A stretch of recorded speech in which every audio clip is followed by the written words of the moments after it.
So eto na nga mga kaibigan, Coach Tim Con suportado ang dream ni Kai Sotto sa NBA. Mas gagamitin ba't bibigyan ng playing time sa next game nila kontra sa kupunan ng Hong Kong. And bago natin yan ipagpatuloy kaibigan ko, huwag niyo po munang kakalimutan na i-like at isubscribe ang ating YouTube channel and then pahit na rin ng notification bell. Maraming salamat po. Well mga kaibigan, mas nakikilala ngayon ng Gilas Pilipinas matapos nga silang makapagtala ng another history. Natalunin nila eto nga pong kupunan ng New Zealand dito sa last game nila, which is kung makikita po ninyo malaking factor ang ginawang sistema ni Coach Tim Con.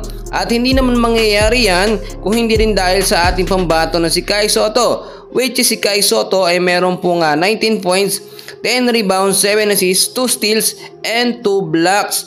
At ang sinasabi natin mga kaibigan dito, mas nagiging agresibo na si Kai Sotto habang lumilipas po or habang nagkakaroon siya ng maraming exposure po sa mga higher ranked teams po na kanilang nakakalaban. Ayon na rin po kay Coach Tim Con ay hindi pa talaga nila lubusang na ipapakita ang kanilang tunay na potensyal.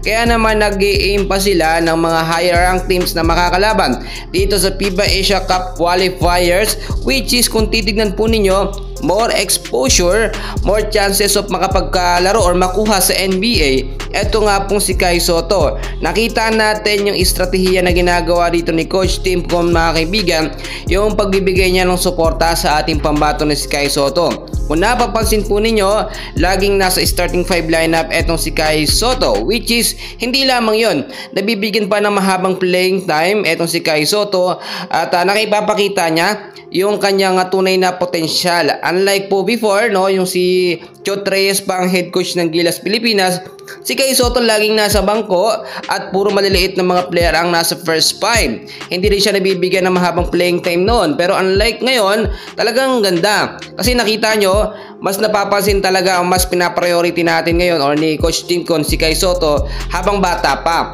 Once kasi na umidad na ng 30 pataas itong si Kai Sotto, mahihirapan na yan makapasok sa NBA, which is hindi rin naman imposibleng makapasok, pero mas maganda habang bata pa ay mapansin na siya at makapaglaro sa NBA. Alam naman natin, nandiyan si Junmar, nandiyan po si Justin Brownlee, pero yung age po kasi nila ay hindi na rin pang NBA at okay na rin nakapaglaro sila sa PBA. At eto yung nakita natin mga kaibigan, twin tower o dalawang sentro lagi ang ginagawa ni Coach Tim Con para palakasin ang depensa ng Gilas Pilipinas. Number 1 factor yan kaya nanalo tayo kontra sa kupunan ng New Zealand. Matatangkad din ang mga player po ng New Zealand, pero meron naman tayong matatangkad, which is yun yung naging factor kaya nakasabay tayo at lumakas ang depensa ng Gilas Pilipinas. Sa magiging susunod nga po na laban ng Gilas kontra sa kupunan ng Hong Kong, which is linggo yan, 7:30 din mga kaibigan ng gabi, inaasahan na malaki ang chance ng Gilas Pilipinas na talunin ng Hong Kong with another or sa same po na sistema o yung sinasabi natin, yung advanced na triangle offense nga po nitong si Coach Tim Con. Well, salamat sa suporta ni Coach Tim Con na ipapamalas ngayon ni Kai Sotto or na ating pambato na si Kai Sotto ang kanyang tunay na potensyal at darating ang pagkakataon na mapapansin siya mismo ng mga NBA teams.